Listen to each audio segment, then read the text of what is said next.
안녕하세요.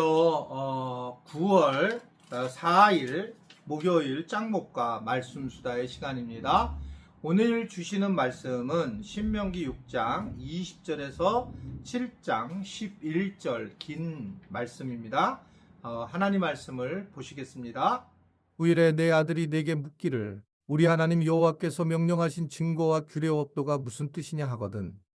너는 내 아들에게 이르기를 우리가 옛적에 애굽에서 바로의 종이 되었더니 여호와께서 권능의 손으로 우리를 애굽에서 인도하여 내셨나니 곧 여호와께서 우리의 목전에서 크고 두려운 이적과 기사를 애굽과 바로와 그의 온 집에 베푸시고 우리 조상들에게 맹세하신 땅을 우리에게 주어 들어가게 하시려고 우리를 거기서 인도하여 내시고 여호와께서 우리에게 이 모든 규례를 지키라 명령하셨으니 이는 우리가 우리 하나님 여호와를 경외하여 항상 복을 누리게 하기 위하심이며 또 여호와께서 우리를 오늘과 같이 살게 하려 하심이라. 우리가 그 명령하신 대로 이 모든 명령을 우리 하나님 여호와 앞에서 삼가 지키면 그것이 곧 우리의 의로움이니라 할지니라. 신명기 7장. 내 하나님 여호와께서 너를 인도하사 내가 가서 차지할 땅으로 들이시고 내 앞에서 여러 민족 헷 족속과 기르가스 족속과 아모리 족속과 가나안 족속과 브리스 족속과 히위 족속과 여부스 족속 곧 너보다 많고 힘이 센 7족속을 쫓아내실 때에 내 하나님 여호와께서 그들을 내게 넘겨 내게 치게 하시리니 그때에 너는 그들을 진멸할 것이라. 그들과 어떤 언약도 하지 말 것이요 그들을 불쌍히 여기지도 말 것이며 또 그들과 혼인하지도 말지니 내 딸을 그들의 아들에게 주지 말 것이요 그들의 딸도 내 며느리로 삼지 말 것은 그가 내 아들을 유혹하여 그가 여호와를 떠나고 다른 신들을 섬기게 하므로 여호와께서 너희에게 진노하사 갑자기 너희를 멸하실 것임이니라. 오직 너희가 그들에게 행할 것은 이러하니 그들의 제단을 헐며 주상을 깨뜨리며 아세라 목상을 찍으며 조각한 우상들을 불사를 것이니라. 너는 여호와 내 하나님의 성민이라. 내 하나님 여호와께서 지상 만민 중에서 너를 자기 기업의 백성으로 택하셨나니 여호와께서 너희를 기뻐하시고 너희를 택하심은 너희가 다른 민족보다 수요가 많기 때문이 아니니라. 너희는 오히려 모든 민족 중에 가장 적으니라. 여호와께서 다만 너희를 사랑하심으로 말미암아 또는 너희의 조상들에게 하신 맹세를 지키려 하심으로 말미암아 자기의 권능의 손으로 너희를 인도하여 내시되 너희를 그 종 되었던 집에서 애굽 왕 바로의 손에서 속량하셨나니 그런즉 너는 알라. 오직 내 하나님 여호와는 하나님이시요 신실하신 하나님이시라. 그를 사랑하고 그의 계명을 지키는 자에게는 천대까지 그의 언약을 이행하시며 인애를 베푸시되 그를 미워하는 자에게는 당장에 보응하여 멸하시나니 여호와는 자기를 미워하는 자에게 지체하지 아니하시고 당장에 그에게 보응하시느니라. 그런즉 너는 오늘 내가 내게 명하는 명령과 규례와 법도를 지켜 행할지니라. 네, 우리가 어제 보았을 때에 하나님의 은혜를 잊지 말고 기억을 해야 된다라고 그렇게 말씀을 이제 나누게 되었습니다. 오늘 말씀의 내용은 나만 기억해서는 안 되고 이것을 내가 만난, 내가 경험한 하나님을 자녀들에게 부지런히 가르쳐야 된다라고 그렇게 말씀을 하고 있는 겁니다. 하나님은 나의 신앙을 다른 사람들의 신앙 속에서 함께 나누기를 원하시는 겁니다. 제가 그래서 순모임을 굉장히 강조하게 된 이유가 그거잖아요. 순모임을 나눌 때에 그럼 너는 오늘 말씀을 듣고 하나님이 어떻게 말씀하셨어? 그러면 이 사람은 이렇게 하고 저 사람은 저렇게 얘기를 하는데 때로는 같은 그런 말씀이 아니라 다른 말씀, 다른 환경에 있기 때문에 다른 말씀으로 은혜를 받게 되어 있어요. 저 사람은 저런 걸로 은혜를 받았네. 나는 이런 걸로 은혜를 받았는데 그러면서 하나님이 이렇게 여러 조각으로 이렇게 우리가 있던 거를 어느 정도 이렇게 조금 맞추면서 하나님은 이러신 분이시구나 라고 하는 걸 조금 더 진보해서 알 수 있다는 겁니다.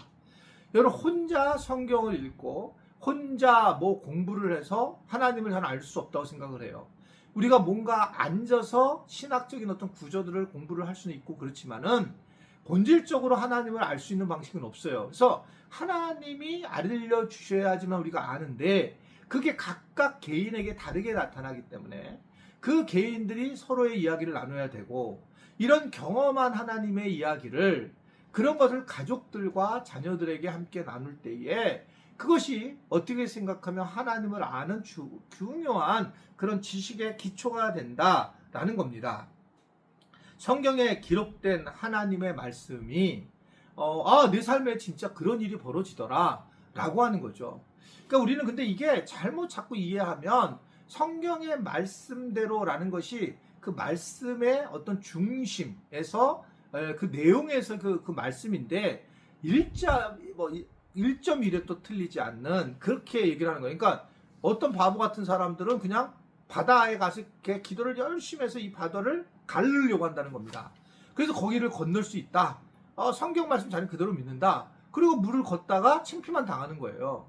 근데 여기서 그러면 홍해를 걷는다라는 얘기는 뭐냐면 우리가 어떤 황경한 어떤 질풍노도와 같은 우리의 삶에서 두려움이 오고 그리고 고통과 고난이 올 때라도 그 질풍노도와 같은 그런 곳에서 기도를 하고 나아갈 때에 그것을 하나님이 열어주신다 이런 뜻을 가지고 얘기를 하는 건데 그거를 도리어 막 그냥 진짜 그렇게 생각하는 분들도 왕왕 있는 것 같습니다. 그러니까 그랬을 때 저는 그래서 이 간증에 대한 부분을 반대하는 이유는 교회 앞에서 이렇게 간증을 해 나갈 때에 대부분 간증이 실패한 간증보다는 성공한 간증이 많아요.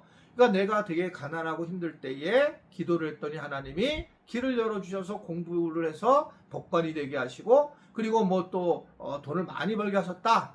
근데 간증이 때로는 내가 이렇게는 이렇게 망하고 이렇게 어려운 일이 있었을 때에 주님을 깊이 만나게 되었다. 이게 더 중요한 일반적인 간증이잖아요. 그래서 내가 더 하나님의 은혜를 알게 됐다. 오히려 돈을 잃어보니 더 내가 하나님의 사랑을 경험했다. 이렇게 하는 것이 마땅한데 그렇지 않고 대부분은 어떤 모습을 가지고 있냐면 잘되고 뭔가 세상에서 으뜸이 되는 것이 바른 어떤 신앙의 삶이라고 보는 겁니다. 그러니까 이제 많은 분들이 그런 간증만 들으면 왜 하나님 나는 우리 아이는 왜 잘 되지 못하고 왜 이렇습니까? 그래서 기복적 신앙을 흐른다는 거죠. 물론 매번 말씀을 드리지만 하나님은 우리에게 물질 많이 주시려고 하고 건강을 주시려고 하고 하나님은 우리를 잘 사용하기를 원하시려고 해요. 이 복을 주시려고 하는 게 맞는데 우리 스스로가 그것을 중심으로 하나님을 믿으려고 하면 안 된다는 겁니다. 하나님을 열심히 믿고 섬기게 되면 또 내가 잘 플로잉을 하고 또 잘 내가 정직하게 이렇게 삶을 살아가면 그런 것들이 물질의 복이 하나님 허락하시는 건 맞지만 아예 대상을 내가 물질을 많이 받으려고 예수를 믿으려고 한다. 이게 기복이거든요. 이 차이를 잘 이해하셔야 돼요. 그러니까 하나님을 믿는 이유에 대해서 그러는데 이게 이제 근데 간증 자체가 저는 상당히 부정적인 그런 교회의 기류로 자리 잡는 경우가 많이 있었기 때문에 그렇다라고 하는 겁니다. 결국 이 부모의 그 신앙 고백이 자녀들의 신앙 고백에 이게 그대로 드러나는 걸 볼 수 있어요. 제가 이제 우리 아들이 이제 아프리카 선교사로 갔을 때 이제 가잖아요. 그래서 제가 물어봤어요. 야, 다솔아, 너는 아빠한테 가장 큰 걸 배운 게 뭐니? 그러니까 이제 두 가지를 얘기를 하는데 하나는 아빠 나는 아빠가 얘기한 것 중에 복이 뭔 줄 알았다는 거. 하나님의 복. 그것이 자기가 너무 좋았다는 거예요. 많은 성경이 해결이 됐다는 거예요. 하나님이 복을 주시며 할 때 이 복을 뭔지를 알게 되면서 성경도 잘 이해가 되고 자기 삶도 도움을 받았다. 이렇게 우리 아들이 얘기를 하는 것을 보게 되었습니다. 그래서 제가 너무 다행이다. 왜냐하면 그것은 성경을 해석하는데 굉장히 중요하고 건강한 부분의 모습이라고 저는 생각하거든요. 내가 돈을 벌고 내가 좋은 대학 가기 위해서 내가 예수를 믿는다. 그렇게 우리는 어렸을 때 들었어요. 기도 많이 하면 너 좋은 대학 간다. 그랬어요, 진짜. 그죠? 그리고 뭐 예배 빠지지 않으면 하나님께서 너 원하는 대학에 보내. 글쎄, 그게 이제 원하는 대학에 갈 수도 있죠. 근데 하나님 보내셨는지 모르겠었거든요. 그 순간부터. 왜냐하면 그 정도로 성실한 아이들은 열심히 공부를 하겠죠. 최선을 다해서. 근데 마치 뭐 공부를 하나도 안 하는데 기도만 해가지고 간다. 그건 하나님이 만드신 이 세상의 법칙에 어긋납니다. 상식적인 그런 세상의 법칙에. 그러니까 그거는 내가 볼 때 조금 문제가 있다라고 볼 수가 있는 거예요. 그러니까 그거를 아는 것들이 되게 중요한 부분이고 결국 신앙 고백을 부모가 잘 해야지만 자녀들이 그대로 신앙 고백을 따라서 건강한 신앙생활을 할 수 있다라고 하는 것을 볼 수가 있습니다. 또 하나는 오늘 말씀 보면 하나님은 이 가나안의 땅의 모든 우상을 진멸하라 라고 말씀을 하겠다는 겁니다.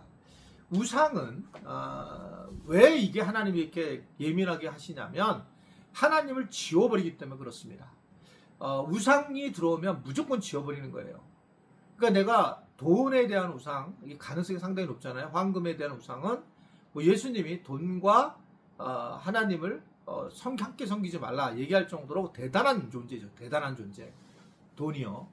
그러니까 그게 이제 뭐 우리 삶을 전체를 이 땅에서 필요하기 때문에 굉장히 중요하죠. 그러니까 이제 이 부분에 대해서 함께 섬기지 않으려면 어떻게 되냐? 돈은 하나님 주신 거라. 그래서 하나님의 것을 그냥 원래 드려야 된다. 11조를 하나님의 것으로 드리게 한 거죠. 그러니까 신앙 고백이에요.